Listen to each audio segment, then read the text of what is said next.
Hi guys, and welcome back to another YouTube video by the Omega Enthusiast. As always, this is another educational video on vintage Omega watches.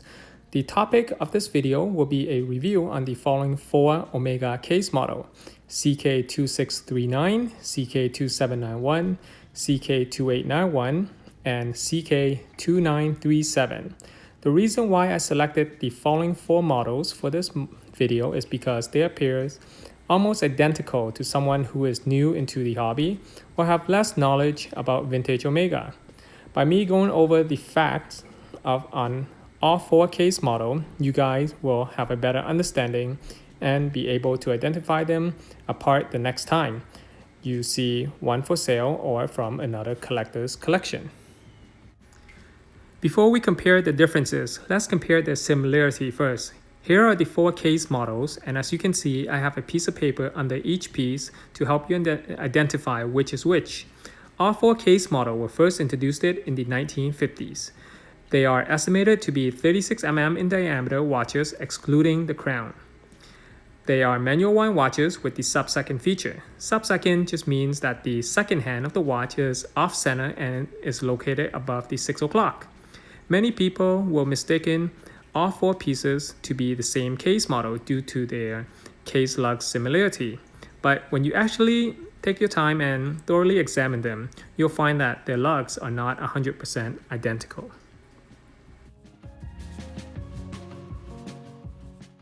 First thing that I'll compare will be the case design. If you look at all four pieces from the front, you'll notice that CK2937 has a slight thicker lugs compared to the other three cases. The easiest way to identify them apart is by looking at the case back or behind the case. Here you can see that CK2639 has a screw down case back and the other three cases have a snap-on back.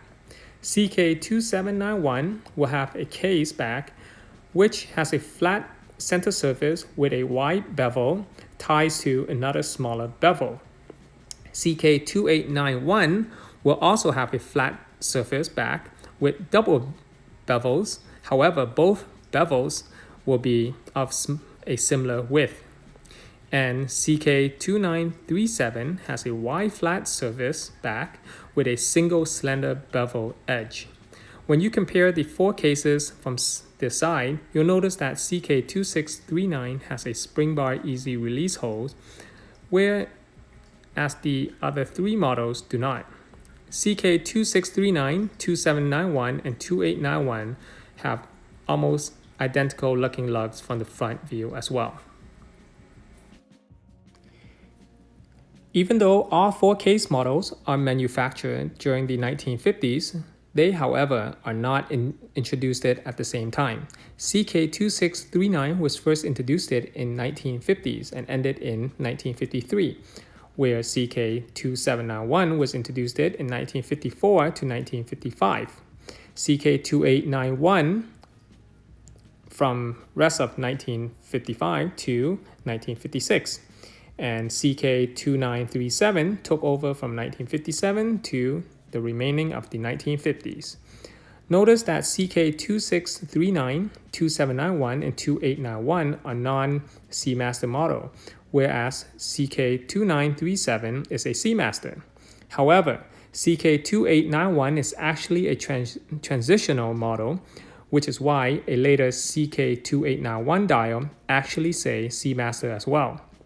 CK2891 and 2937 are also known as the very first manual wind Seamaster case model introduced into the market. Take note that even though they are Seamaster model, it does not make them better watches compared to the other case model. By adding Seamaster to the dial only adds more detail to the dial. As an important note, if you see the word Seamaster on a CK2791 or a 2639, that means the dial is refinished or been swapped with a CK2937 or possibly a CK2891 dial. Now let's learn a bit about the movement caliber. All four case models uses the 260 series caliber, which are based off the legendary Omega 30T2 30mm movement. CK2639s exist with a caliber 265 with 15 jewels or caliber 266 with 17 jewels. CK2791 exists with a caliber 266. CK2891 and CK2937 uses caliber 67 with 17 joules. All three movement caliber only have a minor modification, which really do not affect their quality differences in my perspective. I have worked on these movements countless times and can get them to run equally accurate. Regards to the case material, all four case models will exist in full steel, gold cap over steel, also known as two-tone, or in solid 14K or 18K gold. They also exist in rose gold tone as well, which are very difficult to come across. Since all of the movements are all from the same 260 series family, the hands and dials are all interchangeable, which is why you'll need to do some research to learn more about the specific case model prior to buying one. Even though the crowns are not the same originally, they are all interchangeable as well since their case tube are all of the same size. However, crown is not a big concern to valuing a watch.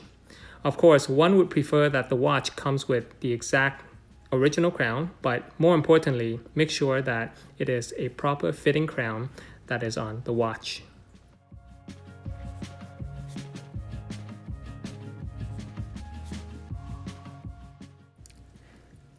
Let me put on each watch one by one to show you how they look on my wrist. Remember that my wrist size is only 6 inches, so anything that goes on my wrist will appear quite large.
Alright, now it's time to test everyone to see whether you can figure out which case model this watch may be.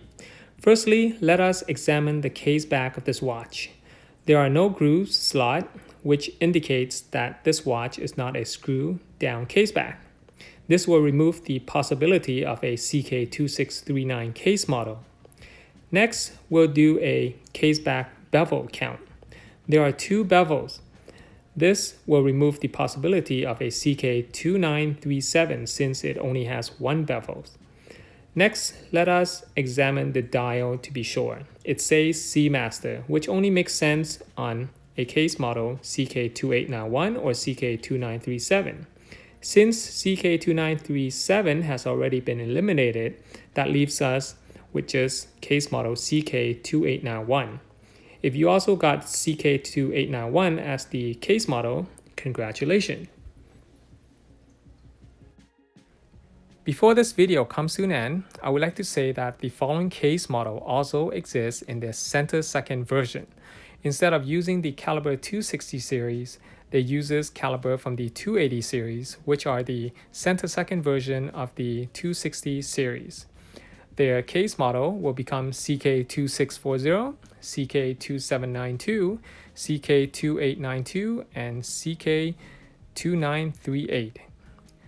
That's the end of this video. Please support this channel by clicking on that like button below this video. If you have not yet subscribed to this channel, please do so, as I will continue to produce more of these educational videos. I promise there are no other YouTube video that can provide you with more information than what I can provide. Hope you enjoyed this video. If you have any question or comment, please leave them in the comment section below. My Instagram and website links are also below this video. See you guys on the next video.